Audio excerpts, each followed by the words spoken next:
What's the key to slowing down their offense? Really just playing together. I mean, they're a very good offense. They're explosive. They got a good quarterback that throws it really well, but and they'll get some licks in. But you just got to play together, and you got to kind of outlast the barrage. And they got some very good players, and but that's the biggest thing is they'll present some challenges, but we got to worry about what we do. We got to worry about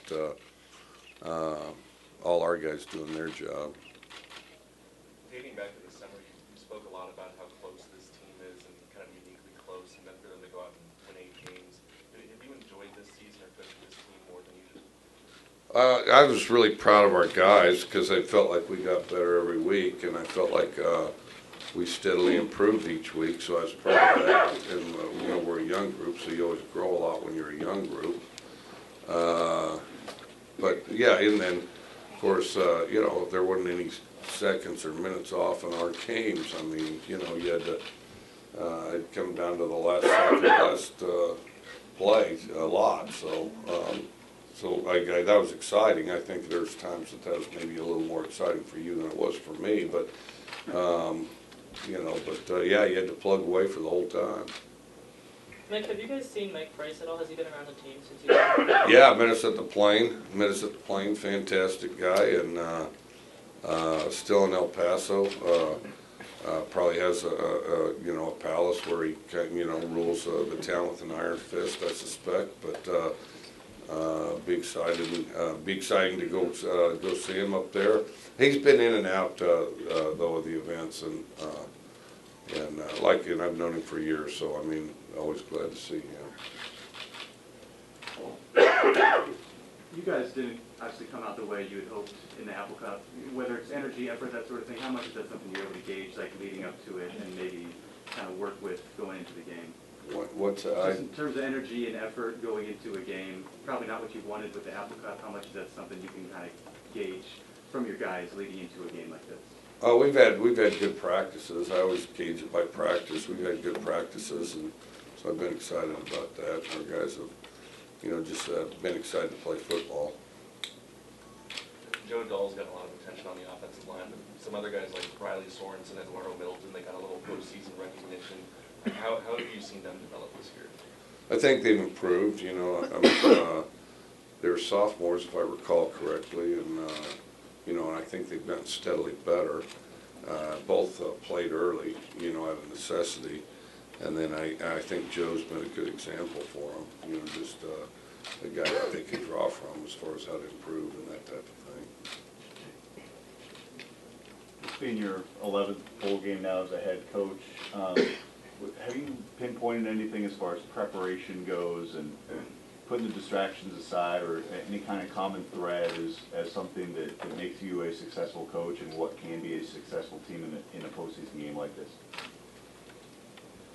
The biggest thing is just focus during football time. Anytime you do anything football related, just be focused in, you know, and zero in and make the most out of that. I mean, there's a lot of great things at the bowl that you don't want to miss that experience, but by the same token, if you're doing something practice-wise or meeting-wise, you know, you want to be zeroed in and just focus on the task at hand, you know, as far as being a good football team. And, you know, and a combination of preaching that and reinforcing it with your players, and then, you know, if they're doing the same thing, then it helps you out, you know. But, you know, with that said, you know, just keep everybody focused, do the best you can. Have you played a lot in the cold rain, and is that something you guys are maybe a little more used to? You know, we had about 5 games of that this year. I forget all of them. I mean, Rutgers was a rainy game. Oregon was a rainy game. Bill knows, I mean, he's a great weather guy. Bill can tell you all the rainy games and probably even temperatures. But yeah, we had our share of rainy games. We sure did. Which, and I mean, starting early in the season too. So, you know, a lot of seasons you don't have any. So. How impactful? Does it help? Yeah. I don't know if it does anything really. I think I've always thought wind's a bigger nuisance than any of the conditions, and then I think that I don't think it helps or hurts really. I think that, you know, and anybody that thinks that you can't throw it very well in the rain, I've not found that to be the case. You know, it's a nuisance, but you know, you plug away in it to where everything works out fine. Like, if you had to pick, like, someone from offense and someone from defense who really surprised you this year out of your team, who would you say those people were? That surprised.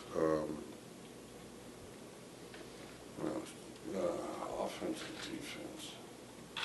This is going to take a second here as I strum through the roster. Offense and defense.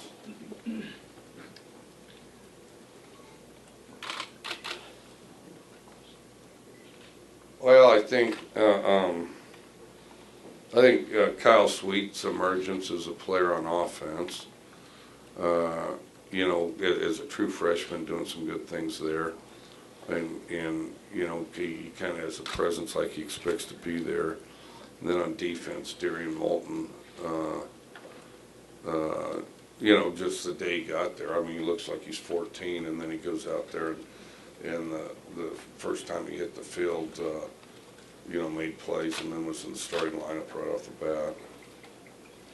In your experience, how impactful can success in these bowl games be, just in terms of building motivation or momentum, that sort of thing, in the offseason?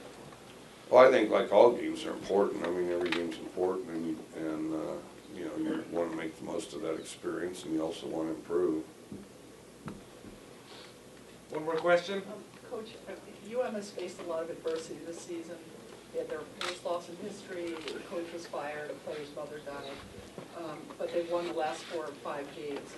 How much do you think that emotion, in addition to hard work, can drive a team to excel? You know, I don't know. I've always thought focus was the most important thing, you know, because, you know, all that stuff can go a variety of directions. You know, you can make the argument it's helpful, and also make the argument that it's damaging, I think. But, you know, whatever generates focus, I think is the most important thing.